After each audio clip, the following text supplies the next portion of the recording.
Ruby on Rails tutorial. Tutorials. Post-CRUD So, UI yung tutorial improvements. natin ngayon ay about pa rin sa UI improvements sa post-CRUD.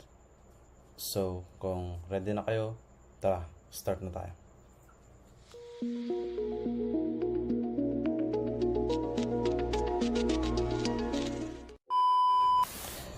Okay, so kukunin muna natin yung updates ni Marvin.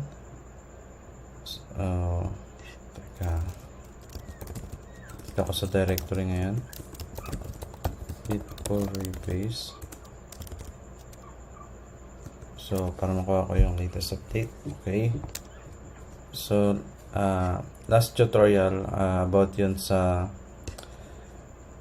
improvements din ng mga fields. Like yung sa pag-convert